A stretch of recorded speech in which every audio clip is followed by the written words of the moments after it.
everyone, my name is Amantlan Sala and I'd like to officially welcome you to the Active and Human podcast. Join me as I take you through a journey of storytelling that recognizes the disruptive impact that the Gen Z have made in the various spaces that they have plunged into.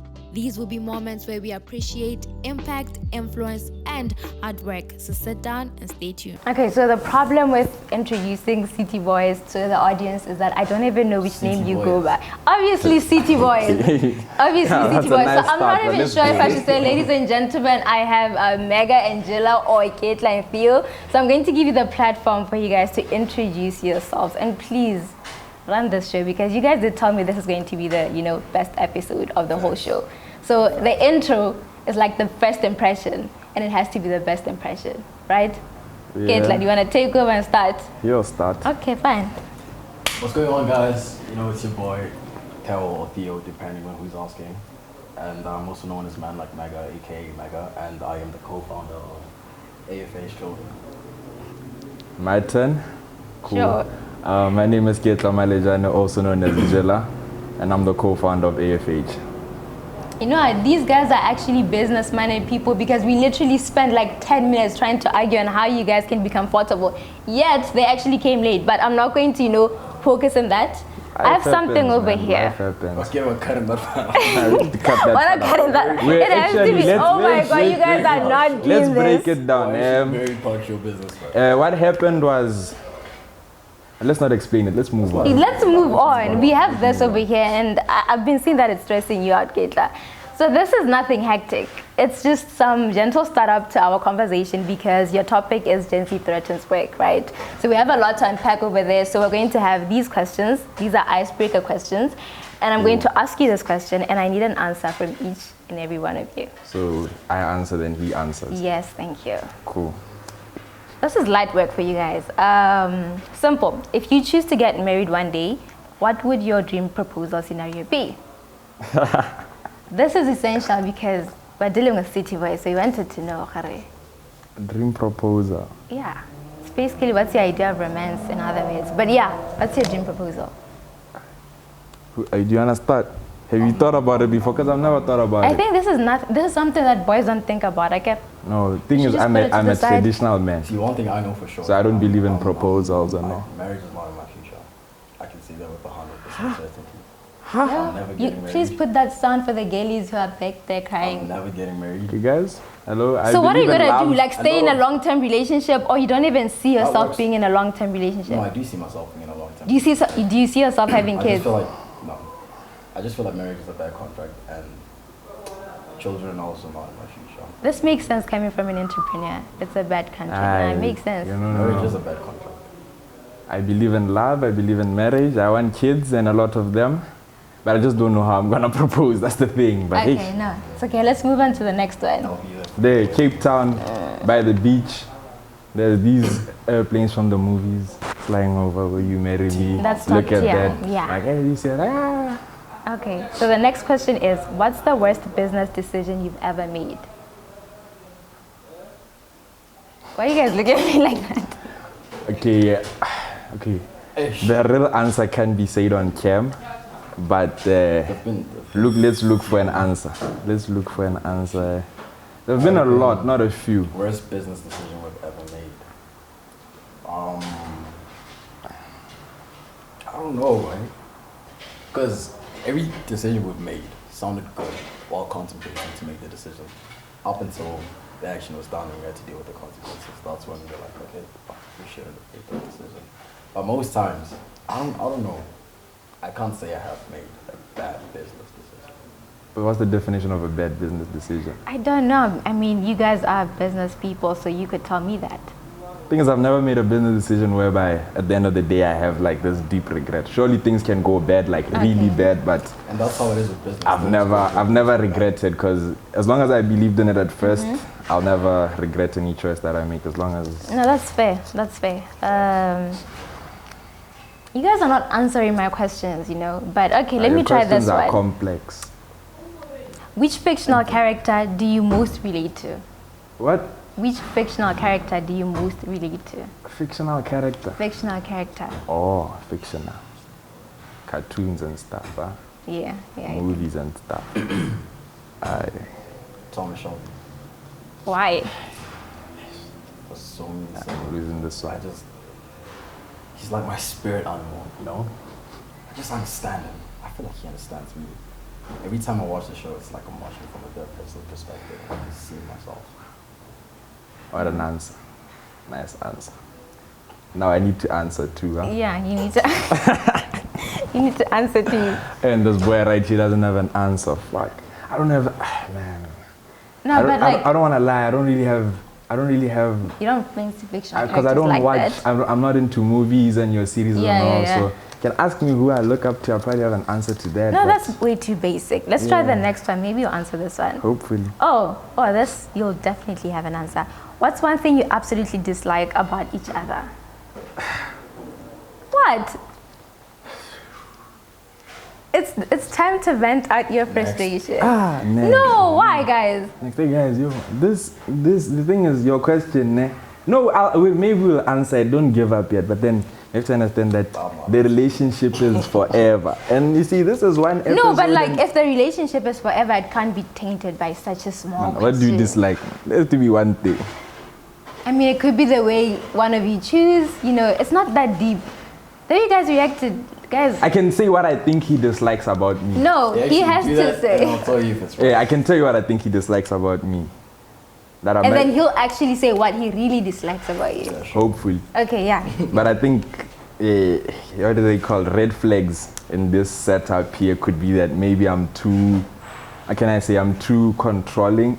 Controlling might not be the word, but I'll put it in a scenario whereby like, if I come with an idea, I might want it to be executed exactly that way.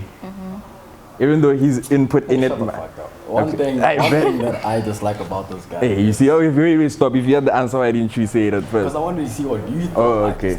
Okay, sure. One thing I don't like about this guy, but it's not like Can't be that constant thing. deep, huh? It's just like sometimes his communication is bad. Oh. Like with his communication, he won't.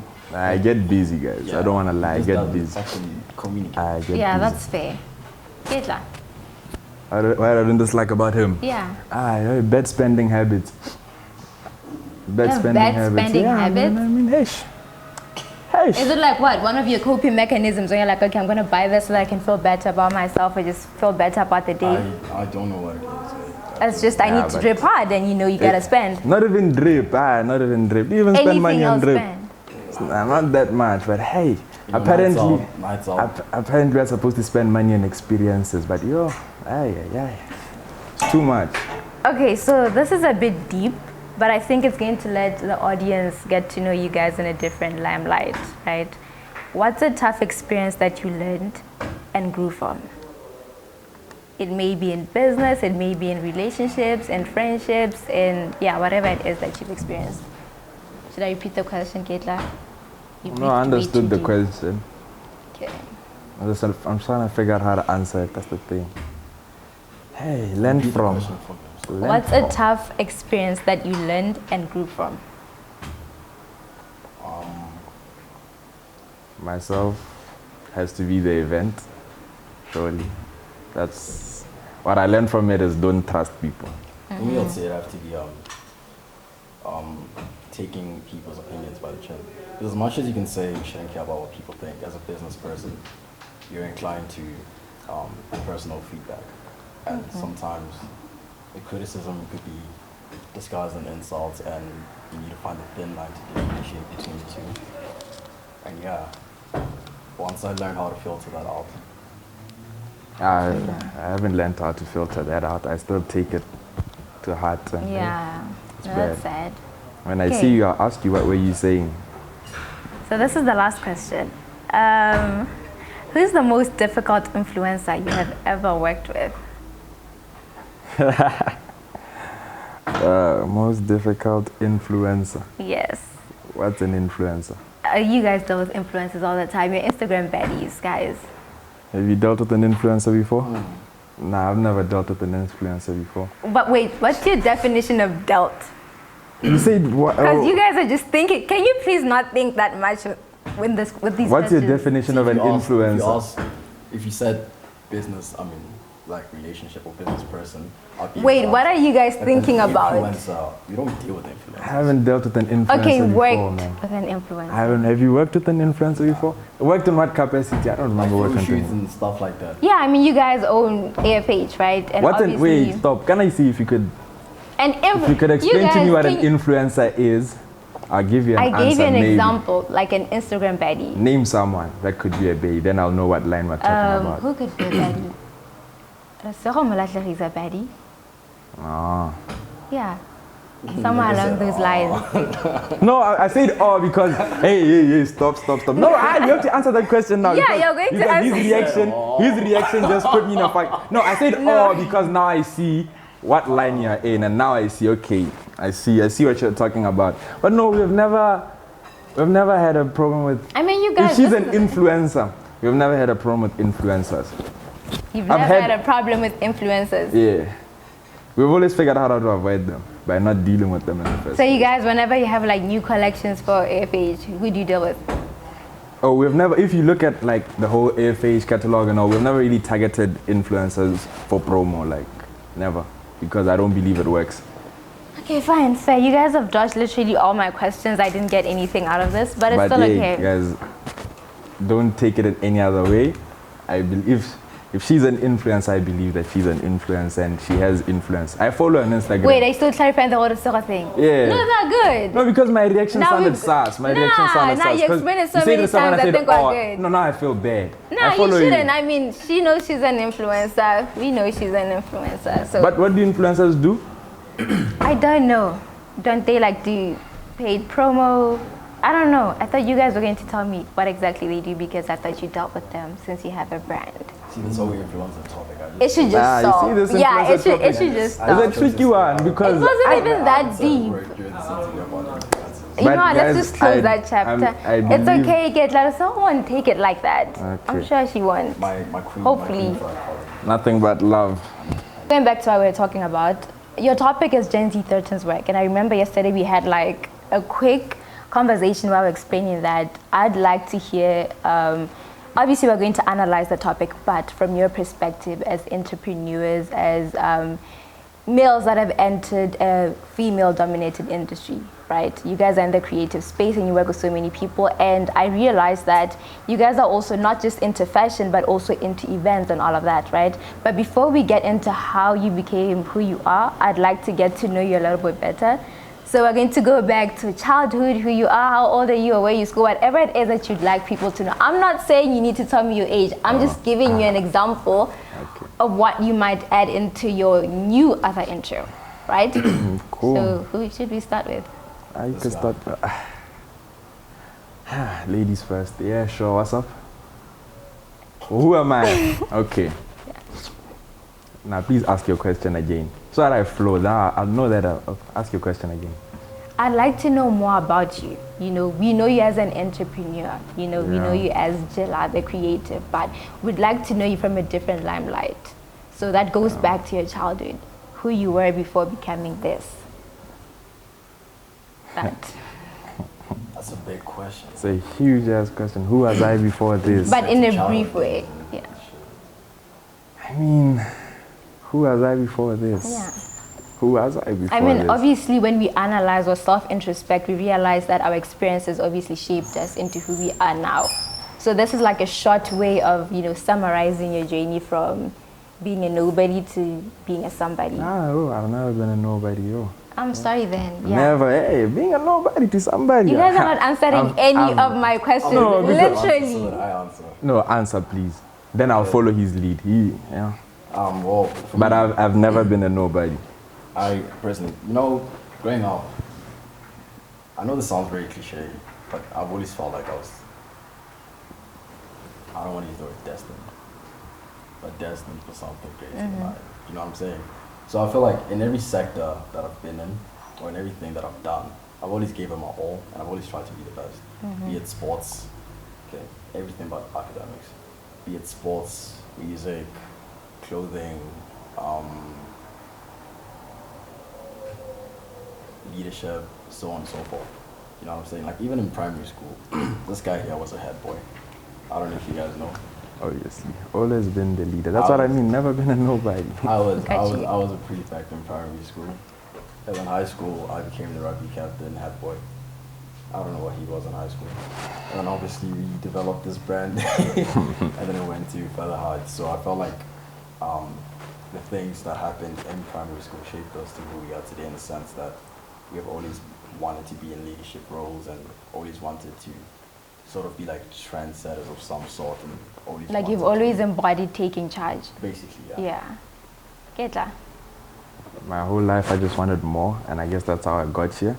Not that I had nothing growing up, but I just wanted more than what I had. So I had to figure out how to get more than what my parents could give me, and that's how I found myself here. And yeah, pretty much that's it. So Keetla, I obviously have known you before, and with the creation of AFH, it didn't start with just you and him, right? It started with, a few friends, obviously. Yeah, that's so true. I just want to understand, why did you move from not being with those friends to being with him? Okay, then I have to I tell. actually want to know the answers to this Oh, question. he doesn't really have the right answer to it. Okay, I don't know if I should mention them by name, but we're all good. We're all friends. It's Talk to nothing them deep. tonight. Kosi, Abram, shouts out to you guys. But when AFH started, it was never supposed to be mine. It was supposed to be theirs. And I was supposed to develop a brand for them and conceptualize it for them. That's how I was supposed to come in. And then how I brought him in was, okay, I have this idea and I'm sure that it's solid, but I need you to be a part of it for us to be able to like scale it, grow it, and make it something. Because I knew that if I came in alone or with those guys, it wasn't gonna be where it's at now, I guess. So Was it an issue of you didn't creatively connect with them? Or but they it were was just- never supposed to be the creators behind it. okay. It was a business move for them. They wanted to do something that would generate income. Then they approached me to try and develop a product that they could finance. So the whole idea was yours. Yes, it was mine. It was my idea. And then, yeah, as time went, probably maybe as the early months of it, maybe the first 2-3 months, I mean, you print a number of T-shirts and you're barely selling. Like when I say barely selling, I'm talking barely selling. Probably first month of AFH, we probably sold maybe nothing above 5 tees, I guess. And we probably had like maybe 30, 40 tees in stock. So I guess they got demotivated by that. And yeah, we then made an agreement as to, but I still believe that it could be something. And yeah, we made an agreement that at that time we believed could benefit everyone, and yeah. But what I want to understand is, I know that you are well known and have multiple connections, but I want to understand why you chose to partner up with him, of all people. Because Well- rumors have circulated that it was probably because, sorry, Hey, okay. rumors have circulated that it was probably because he had clout. He had clout. And also he had more money, and so he could finance the project better than your other business associates. Your rumors are bullshit. What the fuck? So that's why there's still rumors. So we're here Okay. to clarify them, right? Okay. Yeah. I want to say this. Firstly, when we brought him into AFH, it was at short notice because I said, I'm bringing you in and I need us to be active within 3 days. So no matter how much money he could have had at the time, he surely didn't have the time to put in capital. So bringing him in was just like, come and work with us. We'll figure it out in the future. So it was never about money. Surely it was clout, but then the thing is, I've known him for a while. No, it wasn't clout. Clout, but everyone has clout. And I know other people that had more clout than him at the time, who I could have approached. But the reason why I approached him was because I've known him for a while. And from primary days, and the vision. Hey man, He's just fuck going you, bro. through a lot while you're busy. Cool man, it was clout. Yeah, no. It was clout, but if it was clout, then everyone with clout could have been able to develop a product. Let's just say that clout consumed. was a contributing factor. But Surely. maybe. but- Truth be told, him and I were always in this rather minute partnership thing where we wanted to do something. I'm not sure what it was, because before the clothing, we Tried a few things. a few things. And I brought him and I said, let's try this You know now. what I'm saying? Like music, once upon a time. Yeah. This, that. But let's not talk about the music though. Yeah. But the reason why I brought him in was because we shared the same vision for a while. Because since primary, the vision was the same. We have to be the dopest motherfuckers before we finish high school. And we have to live like we're out of this country. That was the vision. And then when I came to, we tried a few things before and they never worked. And I said, look, let's try this. And bringing him, and I said, the product is already there, the concept is already there, but I need you. But he played, because it wasn't about, what can I say, is that another reason why I brought him is he knows what the people want. So he also helped us refine the product and make it into something that people would really want. So, clout, yeah, but his mind was also important in it. Before AFH was AFH, there was Angels from. That's another question. There was a lot of stigma. You answered that once question. I came in, and then we just did this whole rebrand, and then So that's what I want to also understand. It moved from Angels from Hell to Art Fuels Humanity. Yeah. I want to understand, how did you come up with Angels from Hell and why? Like, what was the vision behind Angels from Hell? And then I'd like you, Theo, to come in with, why did you move it from Angels from Hell to Art Fuels Humanity? And what was the whole reason to picking Art Fuels Humanity? Angels from Hell basically means that we are good people from a bad place.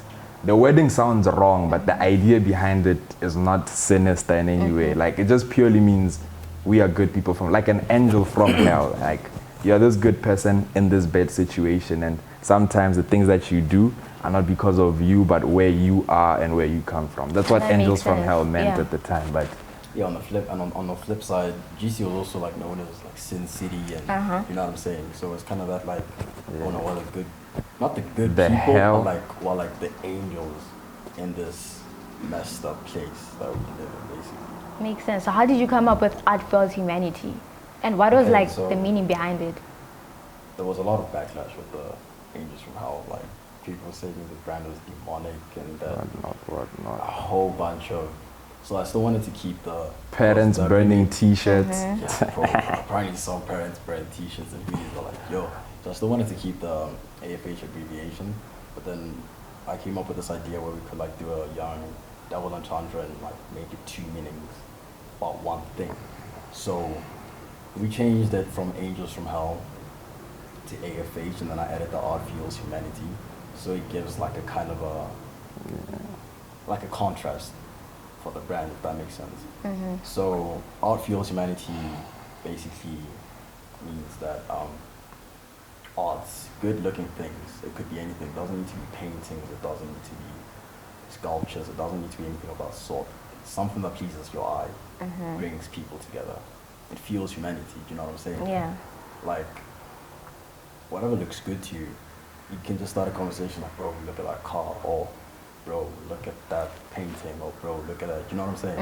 And that just brings people together to appreciate fine looking things, and then that's when we brought that into the brand and made it AFH. Okay, so we're moving from a situation where the brand had a lot of, bad publicity, and then to basically reintroducing it again. So that speaks marketing, launch parties, all of that. So take us through that journey where you're like, okay, fine, we're moving it from Angels from Hell to Art Fuels Humanity, and we want people to see it in a different limelight again. So how did you approach all of that?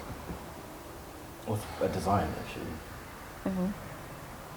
We came up with a new design, Art Fuels Humanity. It was supposed to be a complete rebrand, to be honest. But he was like, you know what, nah, let's keep the Angels from Hell, because the meaning behind it is dope. People might not understand it, but the meaning is dope, you know what I'm saying?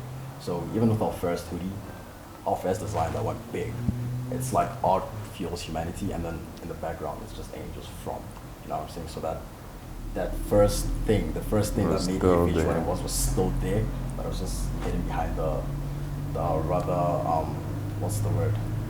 The fact that it wasn't complete, I guess. Yeah, just the fact that it was explicit version. like Angels from, and the rest is an if you know type thing. Yeah, we just wanted to do something that was market appropriate and that people wouldn't second guess purchasing because there was some demonic whatever behind it. So we just put it in the background and then added the Art Fuels Humanity, and boom, AFH. That makes sense, but obviously everyone has like great ideas, But obviously it's not just enough to say, okay, here's the whole product, because you need to attract people in as well.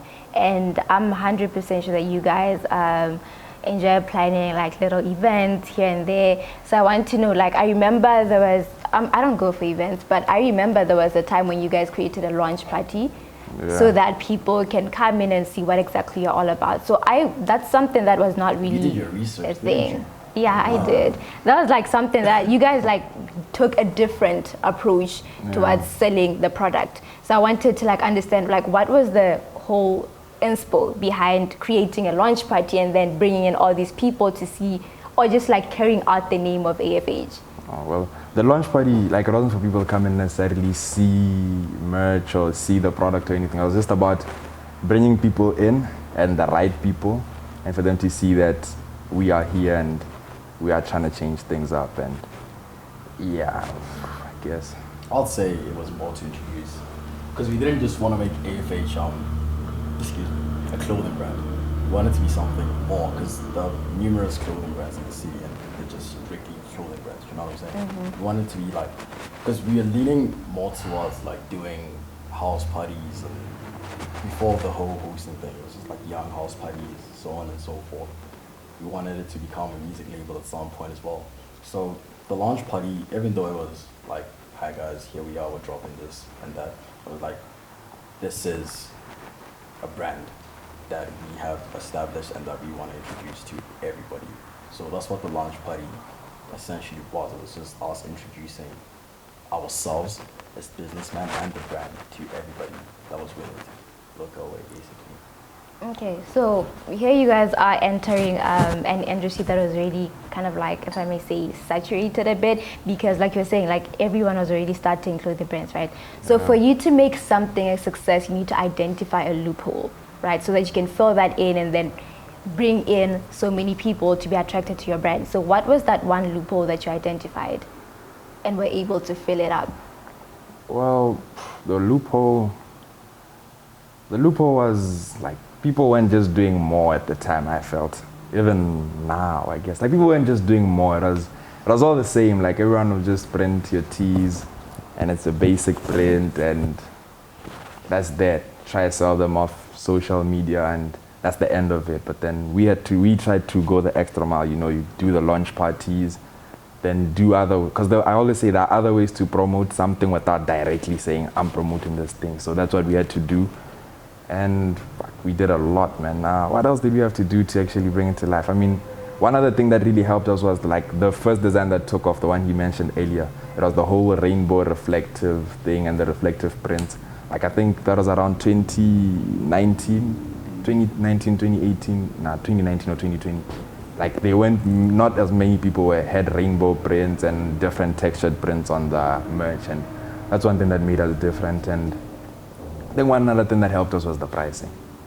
Because when we came in, our hoodies were, like, most hoodies were quite expensive, but there was no way to really justify why they were being sold at that price. And we sold them for less, still making a profit, and I think that's one other thing that helped us penetrate the market. Okay. So disregarding your initial business plan, you know, with going with your other business associates, this is now a new team, right? So what do you feel like was the biggest challenge when you guys came together? What's the biggest challenge you faced in like creating or just funding or just, you know, making AFH a success? Came together with him or the first guys? You guys. Oh. But one thing I want to clear up, because people have this perception that with the first guys, I might have fucked them over or shit went south. Like, nothing went south. We're still good friends, and we've worked in other... There was never bad energy. I think there was bad energy, but it was my fault. And I don't want to tell you, I don't want to say on cam what the problem was, but there was, because like I said, we came to an agreement that was supposed to benefit everyone. And I wasn't able to hold up my end of the deal at the time. But I did end up holding my end of the deal, and we did multiple business transactions after that, and they all went fine, and we're all good. So yeah, I wanted to know how you just moved from, like, what happened? How did you move from them to Theo? Like, what happened? Did you sit down with them and say, okay guys, you know what? No, I didn't move from them to Theo. When I moved, he was already in the picture. So you brought him in first, and then like he met the other business associates. Yeah, I guess. So at one point it was him, them, and you. Yeah. Okay, like that's another topic. Thing, yeah. But yeah, tell us about how you removed them or maybe agreed to, subtract them from that equation, the new equation? I didn't subtract them. Yeah, like they withdrew. But I was also like, we are withdrawing, how are we gonna handle this? And we agreed, like explain how they withdrew. No, they felt like it wasn't working, and it was like, I was like, you don't feel like it's working. I feel like it's not working temporarily, and it'll be something if it's given time. And yeah, they made that decision. It wasn't the worst decision to make, because to get where we are now, it took a lot of losses. Yeah. So Theo, I understand you were once in that equation where, it was you, them, and him. Apparently. Yeah. So like, how was that all about? Like, did you feel like, okay? Very blunt, so I didn't know up until they were sort of cut out the picture. Okay, no, back to our original question. Well, no, now I'm looking like the dickhead in this situation. Not at all. You told me they were investors. I was like, oh, yeah, cool, bet. They were investors. You did mention that before, investors. that they wanted something that could give them money, right? And then you created the whole idea of this product. Yeah, so they were like they put in the money, and I'd come and say, look, because at that time it was before I knew how to design. So I'd say, okay, I know so-and-so that could design a tee. Yeah. They want this much. They pay the design. I know a place where you could print tees, good quality printing. They do the payment. So question, did they know when you were bringing in Theo? Yeah. Okay. Because I told them that, look, I can't do this by myself. I need someone to work with me. And they said, who? Then I said him, and they said, why? And I gave my reasons. Yeah, no, and they understood. makes complete sense. So back to our original question. Thank you. What is the biggest obstacle in this whole process? Not like when you were with your other business associates, like after this duo, like what is one thing that you feel like, okay, you know what, this really challenged us either creatively or mentally or just in any form? You mean from the time it started up until now? Personally for me, it was very easy going in the beginning stages. The losses, well, for me, they're part of business, you know what I'm saying? The losses, we had our days where things were not going as planned, things weren't selling the way we had planned them to. And then we had days where things were selling more than we planned them to, you know what I'm saying? So in terms of stock and sales, from my part, it was very easy going. Everything just took a shift at some point. I don't know if you want me to get into that now. Yeah, you can get into it now because we have a lot to get into. Yeah, everything took a shift at some point, you know what I'm saying? We're two ambitious young men, and we wanted to do something big that nobody's ever done. At this time, we're still in high school, still young, and we're like, you know what, bro, we're about to finish high school at this point. We're like, you know what? Mid-exams. Mid-exams as well, because prior to that, we've hosted at like apartments, penthouses, villas, mansions, everything like that. And we're like, we need something bigger, basically. Okay, hold on. I know where we're going, but before we get to that, that's a whole different topic. That's a whole different topic. But before we get to that, answer the question. No. Wait, you have questions to answer. Don't worry. Before we get to that, you had obviously a brand then. Like people knew you. People knew you as a person. So I want to understand that. Was your brand as Theo also a contributing factor to the marketing for AFH? Like, do you feel like that also increased? Do you feel like that also increased the number of people that were willing to invest in your product in terms of, the customers? Are you asking the question to both of us? Yeah, both of you. Yeah, I mean, you are a team, so. Surely.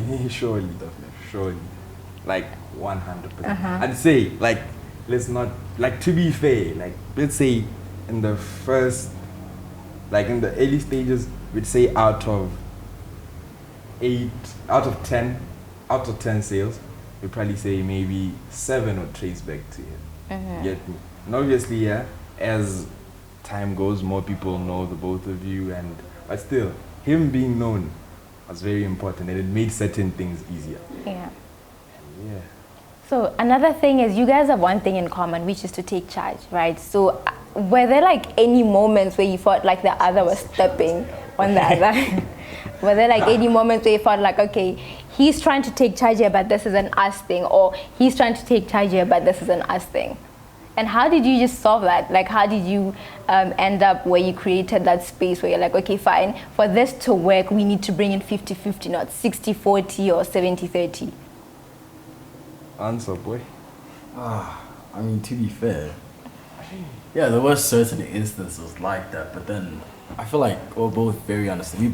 We grew up with each other, literally from primary school days, so we know each other. Do you know what I'm saying? There's a lot of trust behind our thoughts, our ideas, our ambitions, everything like that. So in scenarios where one or the other is trying to take charge in something more than the other person, it's just like, okay, you know what? This is your thing, your idea. Do it the way you want to do it. I'll support you. Let me know what you need. It's never been like a conflicting thing. It's just been more of a, you have your idea, I'll have my idea. We'll see what works for you. We'll see what works for me. And then you can give your input. I'll give my input. Whatever works best for the both of us, that's what we go with. Okay, so apart from the fact that you are Keetla and he's Theo, you guys obviously have like a brand, right?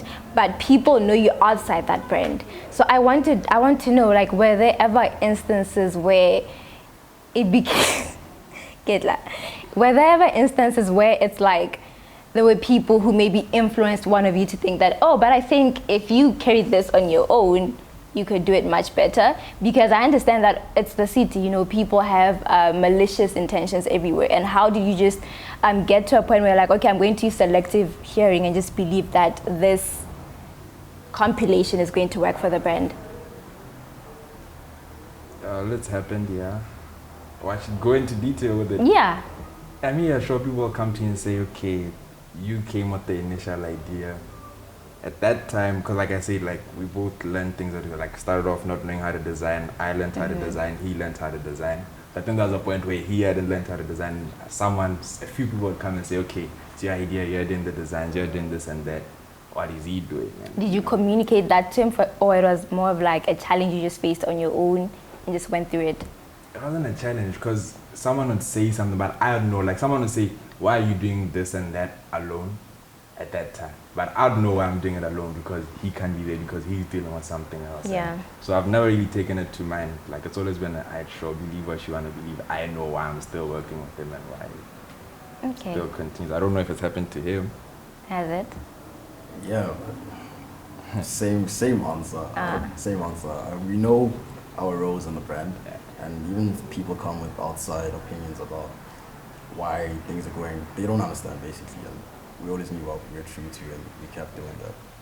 Okay. Like without him, it won't work. Without me, it won't work. Exactly. Okay, so back to Form 5. I remember when I was about to, I don't know if it was after I wrote my exams or before, but the buzz of that moment was AFH is creating this epic event where there were international headliners. We had Uncle Waffles, it was just a really good lineup, you know. But before we get to before we get to how it was all, you know, it played out at the end, I want to understand how it was orchestrated. Like, what was the inspiration behind that? What were you trying to do by creating such a big event? We're trying to go big. Like, we're trying to go big. It was like, well, initially, it was never part of the plan to have an international lineup. Never. Like, we had your locals, you know, like all the your locals. FMEs and all the guys that were doing. That was the initial lineup. And I think 2 weeks into it, 3 weeks into it, it was, okay, this is gaining traction. How can we go bigger? Yeah, we had to keep up with the competition. And then one to the competition at that time, because that was like during COVID-ish, and that's when really, I don't know, well, not really, but then like most of the events that were going to be around that month, around that time, had an international lineup. And I'm not talking about 2, I'm talking about where it's like 10 international DJs and artists and all. So stay competitive, we also had to bring them in. And yeah, that's what we did. Okay, so was it more of like you guys are trying to build your own brands as Keetla and Theo, or it was more of we want this for AFH? Like, what was it all about? Both. Like both. Everything. Like, you wanted to be known as well as the brand to be known.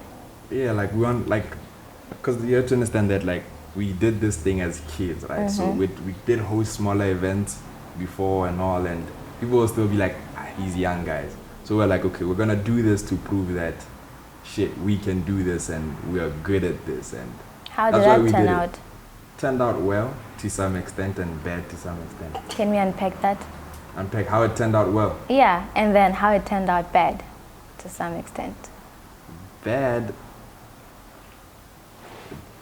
The bad thing was the backlash about the international artists not showing up, but otherwise the good part, it was a solid event. People had fun. Security was up. Quality was at 100%, I guess. And the connections made and the relationships built from that event put us in a whole different position. Obvious question, why didn't the international artists show up? Should I continue answering, We got bro? fucked. That's all I'm gonna say. We got fucked.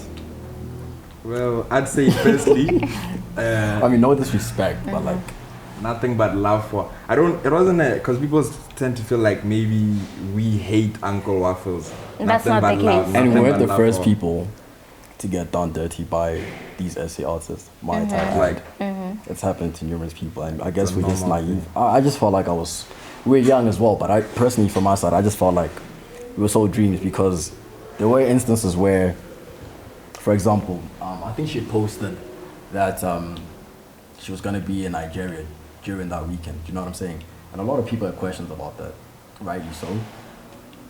So did we. We never saw that post coming, and we're like literally, guys, we've paid. Can you repost or you know what I'm saying? It's the least you could do if you booked for an event. Repost the event, right? I know Yeah. it's in Botswana. Botswana's a niche market, whatever. Cool. It's not Nigeria. We understand, but You did pay at the end of the day. we booked you. Yeah. You know what I'm saying? fully paid. Yeah. And then once that came out, Joe, like, my phone just started blowing Okay, out, let's bro. try. Let me try and break the story down for the Yeah. public, because I'll tell you how this happens. Okay, this is what happens, right? We're planning this event. We still have now we're in the stage where we're looking for international act. So there you're talking to your like managers for all these other guys, you know. Then around that time, that Waffles video blows. It pops. Literally It around that. pops like that video pops. At He first we're calls me. thinking- At first we're thinking Blackie, Uncle Beanie. You know what I'm I saying? not, Just- not. Yeah. Then that night, when that video was started, never he out. calls me, says, "Boys, in. I don't know how, but let's let's see get how there." to get Yeah. there." we need to break. Tries making contact. We tried making contact first day, nothing. And they even put up a story about how the WhatsApp lines are down. And at that moment, we're still saying we're not waiting. So we did what we had to do, and we managed to get in contact with them second day. And at that time, bro, because I think they weren't really even taking bookings. That they like, I'm sure that I can show you the text that says like we booked her early, dog, because we booked her like maybe 2-3 months before the event. And after booking her, then the question came, don't you think around the time of the event she will be too big? But at that time, we're not really worried about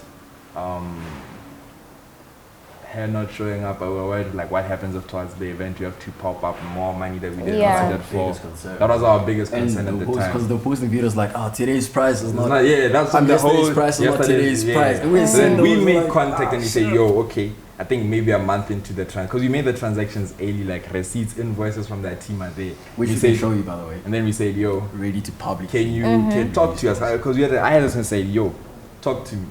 Do you need more money from us? Considering that because I think at that time now, a month in, her booking fee had doubled. Yeah. And then they said, no, it would be unprofessional for us to Yeah, take it out definitely. like They Yeah. said that. That's Yeah. what they said. Said, okay, sure. Okay, now we're moving. And then at that time, then came the question of, okay, Uncle Waffles was only liking the stories and liking the posts, but she's not reposting the Yeah. story. Yeah. But Slade was, and they were under the same management, right? Then we asked that question, and they said, well, the answer to that question was, Uncle Waffles has a lot of gigs, so she'll probably just start reposting that one, maybe 7 Closer to the days. date. Closer to the date. Not even It 7 made days, sense. It was a month or On two that before week, the on event, so that week of it's fine. And then now it came the time. Now things really started getting tricky the time of them releasing that they will be in Nigeria around the time of our event. This, the African African waffles store, something like that. Yeah. and we didn't see our flag, it was like, Made contact again and said, yo, the flag is not up. There's no Botswana. How are we gonna do this? Not just that, but then in the same month, there was another gig that she had in Botswana. yeah. That flag wasn't up on that Afri thing. Yeah, and that's how they reassured her. They say, look, we see that gig. we see we're in Botswana next week, but we didn't put it on tour. Exactly. So don't worry. Like, they say the reason why they didn't put Botswana on tour was because they had reasons to it. And it just made sense then. One of the things that really kept us calm was there was always this, yo, my brother, we are family, we are together. That's how it was always handled. So, and to be fair, I think we wanted to believe. Yeah, we also felt like the time I'm saying, like, when they came into Boss, they called us up and we met and we didn't want any got in the section. Boss. It's all nice, and we're told, don't worry, and you're getting the my brother chats. It's all good. You're in the section dancing. You're like, okay, we have no reason not to trust these guys. And I mean, towards the event, communication is like it's weak, like it's bad. Like you're struggling to communicate, and it's okay, if you're struggling to communicate, what's going on? And they're like, hey boy, we're busy. And you can also see from Instagram, okay, these guys are busy. Yo, make no mistake, a co-sign from Drake for an African Amapiano artist is huge. You know what I'm saying? So we also understand the attention she was getting. But then I feel like I was worried because it's a co-sign from Drake. You know what I'm saying? And we're just AFA. We felt like she was thinking that she had bigger things to worry about, you know what I'm saying, than a young event and type of thing. And we obviously expressed those concerns and worries, but it seemed like we were always told not to worry. It seemed like calm. And then to make up for it, like how the bad press we're getting from that tour, we're told we could get one of that guys to MC, McG. That's how we ended up there. Like, yo, let's add McG on so we make up for it, whatnot. Cool. And then we all started, and then time goes, and towards the event, you are required to make certain payments, like, prove that you are going to book accommodation. You book accommodation for like 3 artists and the whole management team. And it's not just any accommodation, like this is waffles. It's to be a proper spot. Get the accommodation, you're supposed to sort transport, like the little cost behind it. Yeah. Up until the very last day we were told no, because then we were told that, because even when we saw that she's in Nigeria right now, we had the conversation of they will figure out how to fly to Botswana. We should now then just focus on getting Slade and the rest of the team to Botswana. They will figure out how to fly to Botswana. And then until the very last day, we were told that, yo, we are coming. And on the day of the event, no phones were answered, no responses, and I think that's when we then... On the day of the event, the only person from that side that we had contact with was Slade. And big up Slade, he was like, the shuttle is here, but... Because they offered us, like you said, an MC, right? McG. And he was supposed to pull up at Slade with the shuttle. So, Slade's that side. We're trying to call him and the driver. He's like, yo, this guy's not answering his phone call. He's nowhere to be seen. We're like, no, it's whatever. Slade pulls through alone, late, proper late. This event was supposed to finish what time? Midnight or 11. Midnight. 11:30. Probably got into the country towards midnight. The reason for him coming late was he, like probably the first few hours, he also wasn't in contact with his own management. So probably spent a few hours trying to confirm with his management if he should go ahead with coming to Botswana. Then we ended up agreeing that he should still come. But along the way, there was all that.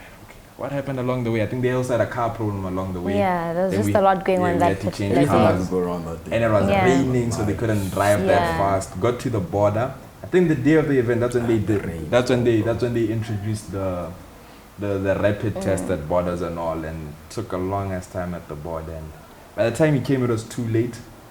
Tried playing him at a different venue just for the sake of, but it then felt like it was unnecessary. And but at the end of the day, people had fun. It's business. I mean, it comes with its obstacles, its challenges, and there's always a positive side, right? But before I close off the show, question: did you get a refund? No, we didn't. That's crazy. Anyway, thank you guys for being on the show. Business is something that's very difficult to make consistent. So I'd like you to just, talk to the audience and kind of like give your own advices to anyone who's young, having this wild dream to also maybe create a big event or make a brand that is going to catch so many eyes. Yeah. Should give advice. Yeah, give advice. Well, hey, we haven't been consistent recently, but we promise that this year things are gonna be different. We're back, stronger than ever, surely. And my advice would be, yo, just if you believe in it, follow it through and make sure it works. And only you can make it work. And keep everything under contract, guys. Yeah, I feel like that's the biggest mistake we made. We took the word for whatever. We chose to believe them. Nothing was necessarily under contract. I mean, we had the invoices, payments, and everything, but main thing was contract. Keep everything under contract. Do your business proper, basically. Do your business proper, and always consider the risks. And yeah, don't let anybody tell you what you can and cannot do. Okay, are we done? Okay, thank you guys so much for watching another episode of Active and Human. We aim to bring you content that is relatable, educational, and also intentional. So I'd like to also thank you guys for pulling up, even though it was a long, hectic journey. But yeah. Thank you for having us. Like, subscribe, share. Do all of that, yeah. Comment. Give your opinions. Do whatever. Thank you.